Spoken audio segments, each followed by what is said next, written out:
जय भीम, जय भारत, जय संविधान। साथियों, एंटी क्राइम न्यूज़ चैनल पर आज अब रूबरू हो रहे हैं धम्मानंद भंते जी। जी भंते जी, आज राष्ट्रपिता ज्योतिबा फूले साहब की जयंती है और आपने आज यहाँ रैली भी निकाली है। दो शब्द आप। महाकारुणिक बुद्ध, संविधान निर्माता, विश्व रत्न, ज्ञान के प्रतीक, परम श्रद्धेय बोधिसत्व बाबा साहब डॉक्टर भीमराव रामजी मालोजी सकपाल, माता रमाबाई, माता सावित्रीबाई फुले,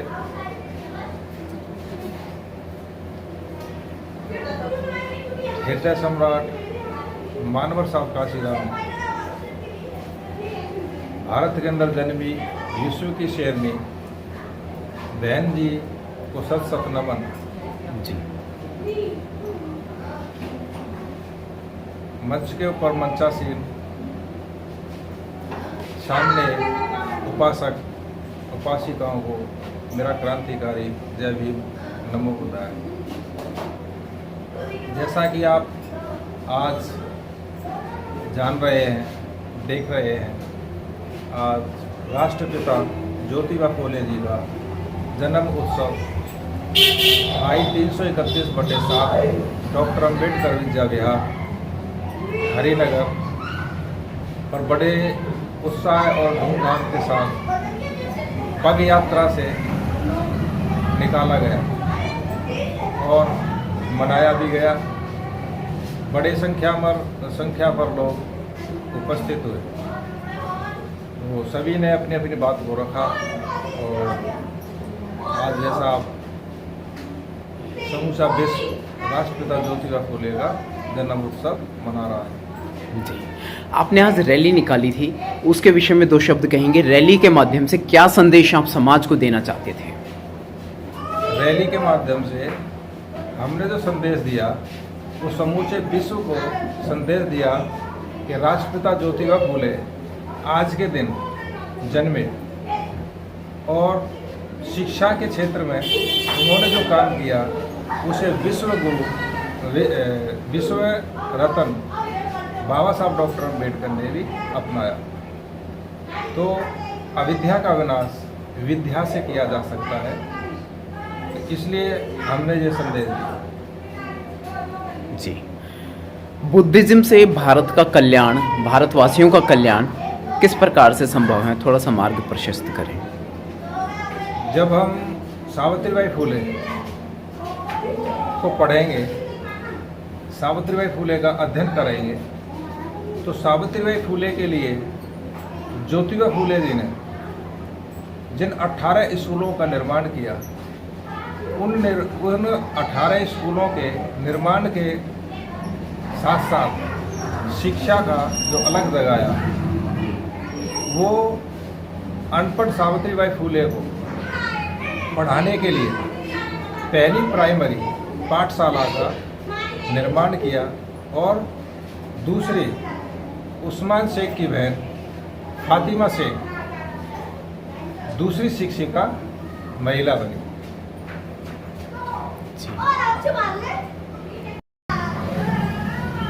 मैं उपासिका धम्मित्रा गौड़, बदरपुर, दिल्ली से जयपुर में आज महात्मा ज्योतिबा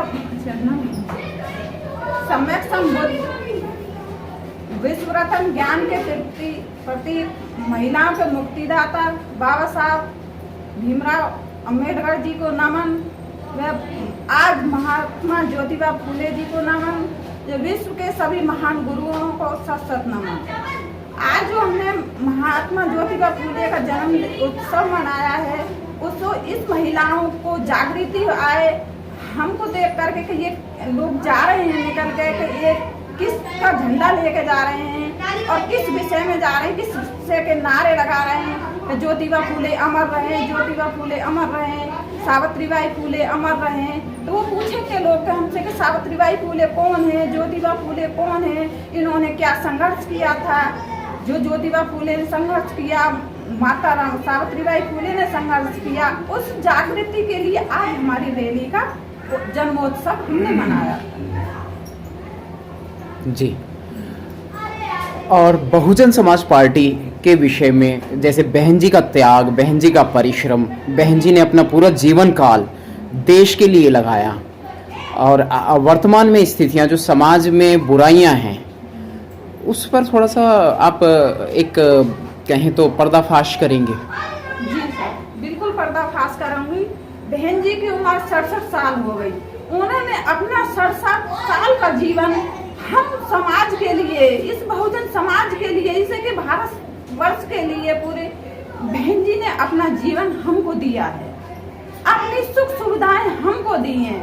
आज बहन जी की ही बदौलत मेरी जो आवाज निकल रही है वो बहन जी की ही बदौलत कर रही है। 67 साल से बहन जी ने जो संघर्ष किया था, और उस संघर्ष का इतिहास बहन जी ने हमको अमर करके दिखाया है। जो हमारा इतिहास हम कभी उसको मिटा नहीं सकता। बहुजन अपर कास्ट कोई मिटा नहीं सकती है, बहुजन भी नहीं मिटा सकते। कि आज बहुजन की जुबान पे ये कि बहन जी कुछ नहीं कर रही हैं, बहन जी हार गई हैं, बहन जी जीरो पे आ गई हैं।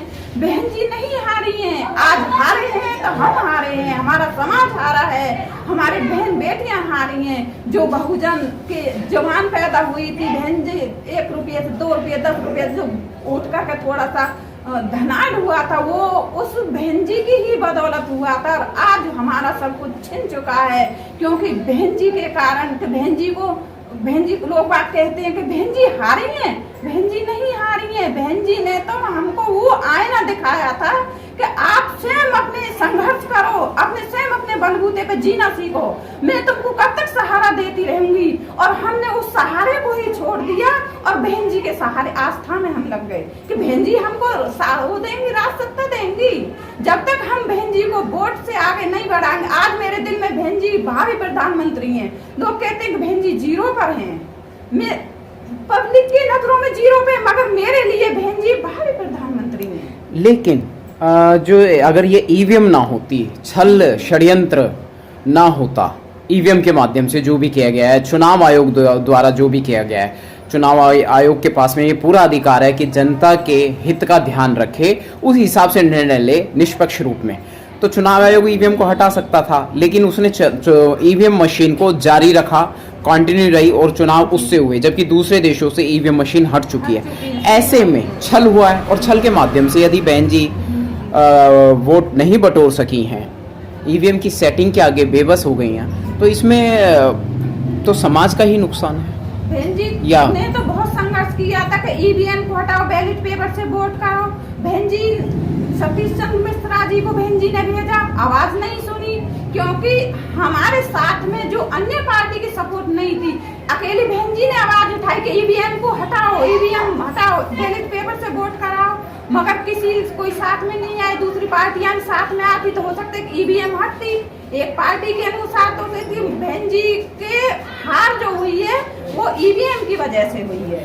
बहुजन समाज पार्टी जो सत्ता में नहीं आ सके, स्थान नहीं बना सके, तो आपका हमारा ये मानना है कि ईवीएम ही जिम्मेदार है। बहन जी की हार हुई है, बहुजन समाज पार्टी की हार हुई है, बहन जी की हार नहीं हुई। हार तो उस समाज की हुई है जो समाज की था। जी बिल्कुल, जो दबा कुचले से थोड़ा उभर के आया था, उस उभरे हुए समाज को बहन जी के कारण वहीं की वहीं पहुंचा दिया गया है। आप शायद यूपी के रहने वाले हैं? हाँ, यूपी के। तो आप जानते होंगे कि बहन जी के शासन काल में और वर्तमान समय में क्या फर्क है, क्या डिफरेंस है? का जो शासन काल था उसके बच्चे पे ये थी कि हाँ हम मेरे अंदर मैं हूँ, मेरे अंदर बहन जी ने ताकत भरी। हर बच्चे के अंदर, हर बेटी के अंदर पढ़ने का अधिकार बहन जी के होते हुए अब एक भी बेटी बिना पढ़े हुए नहीं है। रात के 2 बजे भी कहीं भी जा सकती। गुंडागर्दी खत्म थी बहन जी के शासनकाल में।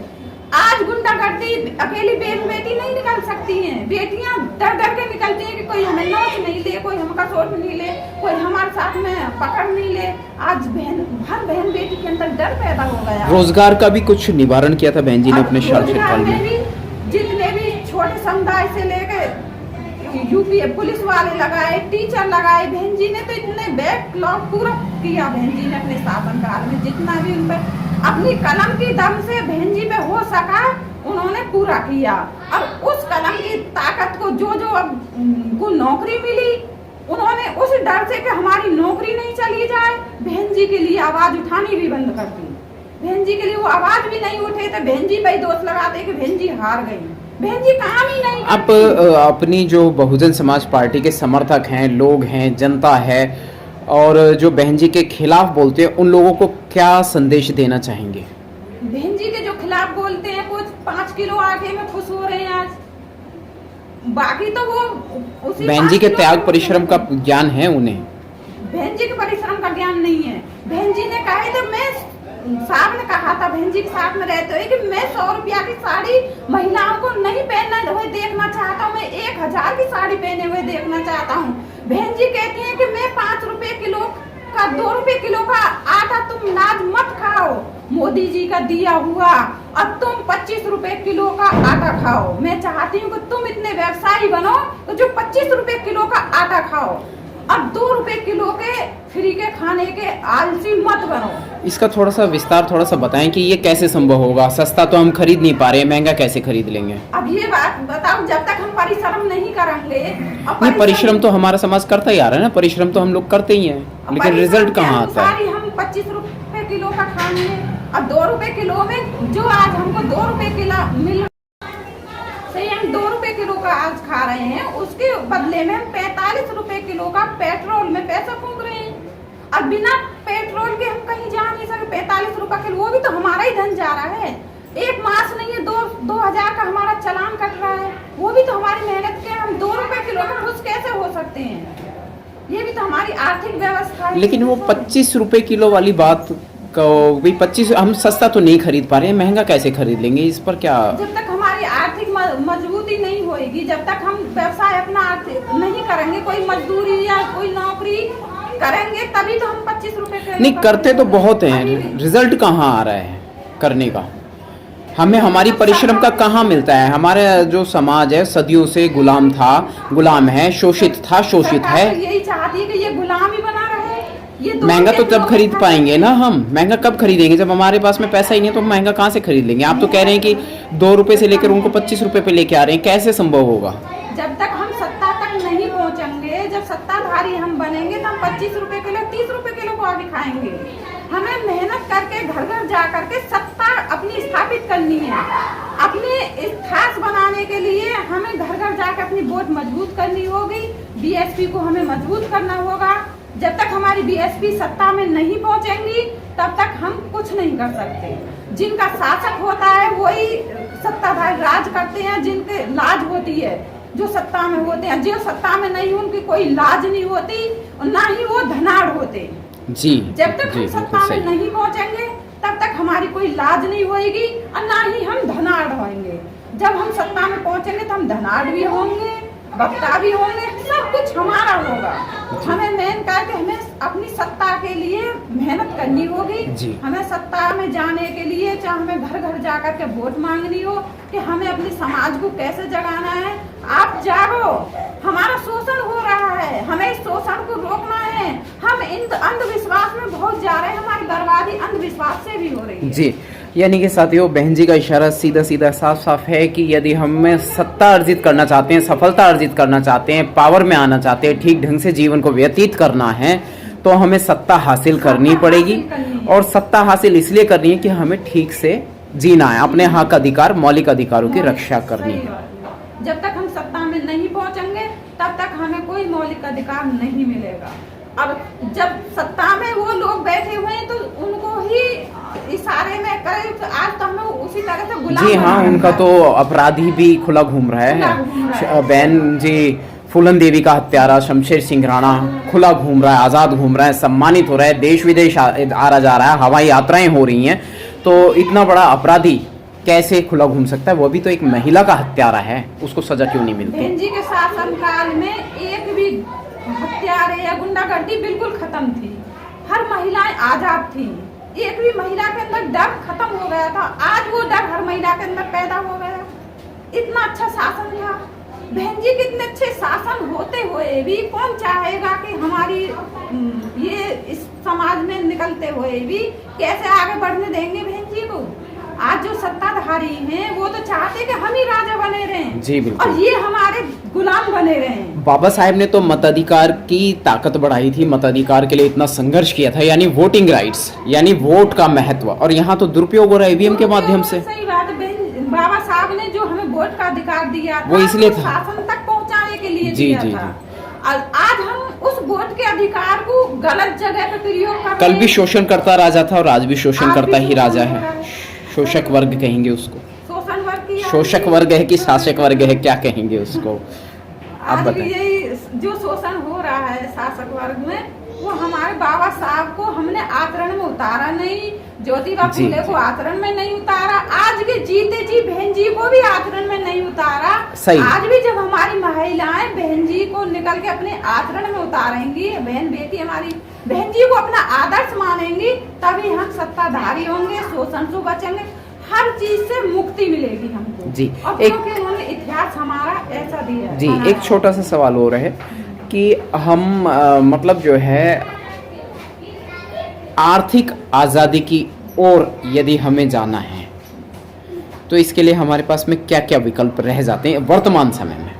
जो आज के समय में तो हर चीज ठेकेदारी में है, और मैं तो चाहूंगी आर्थिक के लिए अपना व्यवसाय करें, अपना बिजनेस करें, किसी भी चीज में अपना स्वयं का काम करें। भले ही हमें अब एक चाय बेचने वाला प्रधानमंत्री बन गया, तो हमें भी अपना बिजनेस करके राज सत्ता तक पहुंचने के, कि हमें अपने राज सत्ता का ज्ञान भी बिजनेसमैन को होना चाहिए।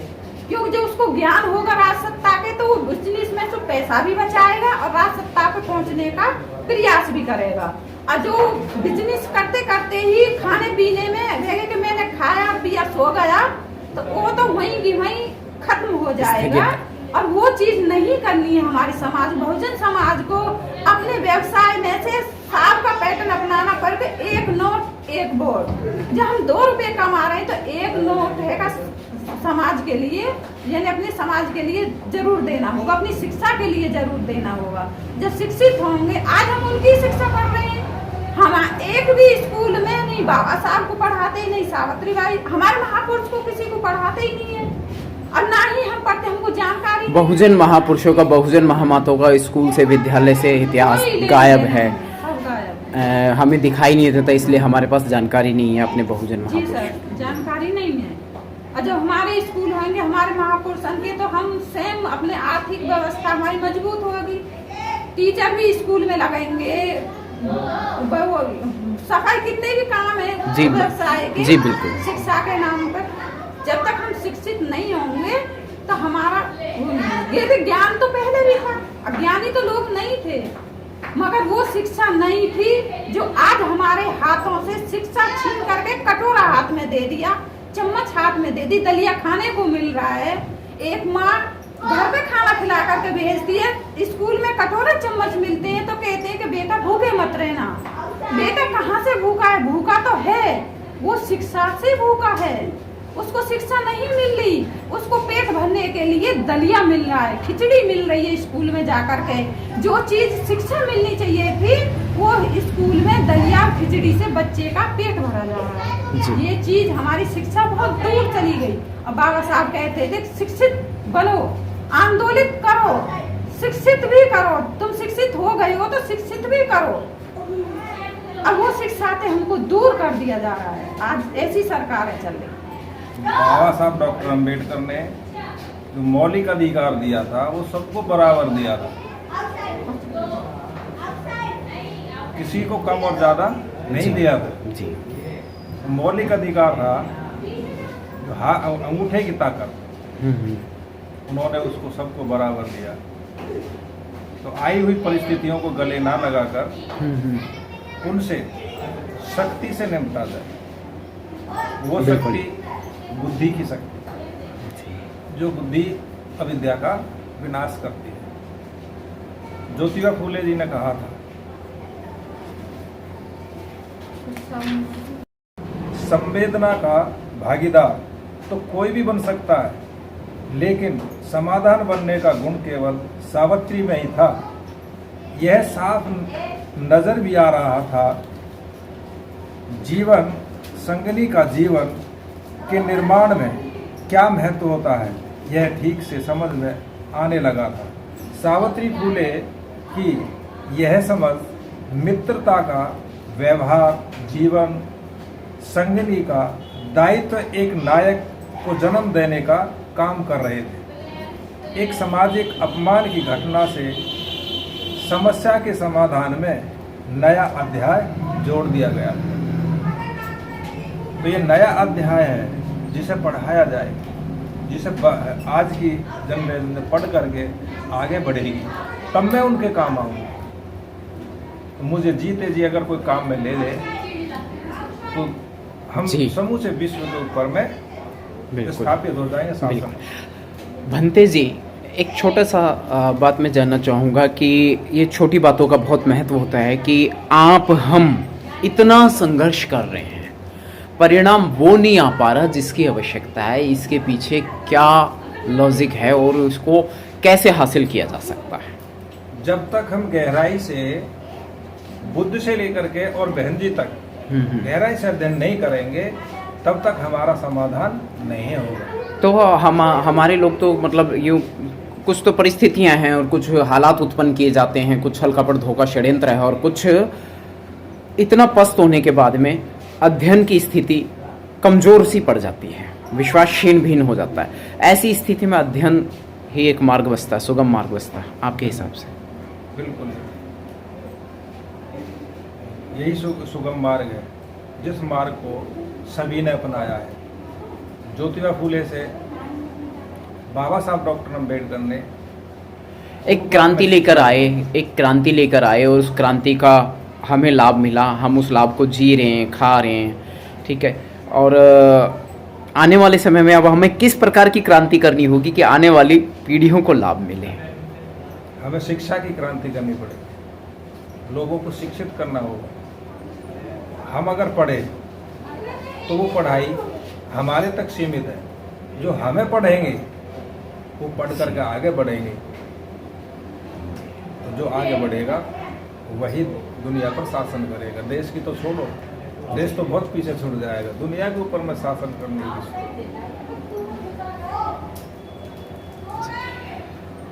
किस पॉइंट ऑफ व्यू से आपको ऐसा लगता है कि ऐसा संभव है?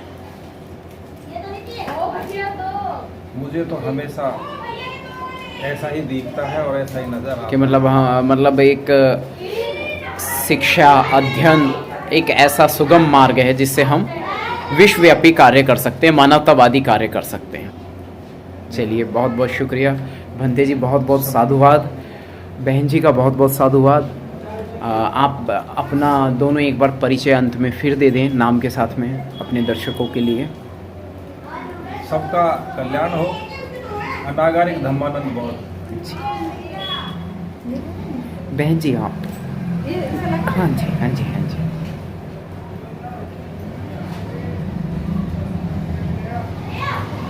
अनागारिक धम्म बौद्ध, सभी का मंगल हो, सभी का कल्याण। और मेरा जब तक जीवन है इस समाज के लिए समर्पित है, महापुरुषों के लिए समर्पित है।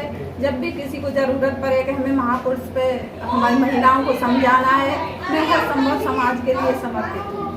जहाँ भी आना हो वहीं बुलाना, वहीं बहन जी के विषय में बोलना हो, क्योंकि मैं बहन जी को आदर्श मानती हूँ। जीते जी महापुरुष तो थे आदर्श, क्योंकि महापुरुषों के रास्ते पर ही बहन जी चली है और मैं जीवन में भी अपनी बहन जी को आदर्श मानती हूँ और उन्हीं के बताए हुए मार्ग पर चलती हूँ। आपकी बातों से मेरा ध्यान भी इस ओर आकर्षित हो रहा है और ये बात ये है कि बहन जी आज वर्तमान समय में मौजूद हैं, समाज उनका सदुपयोग करना चाहे तो कर सकता है।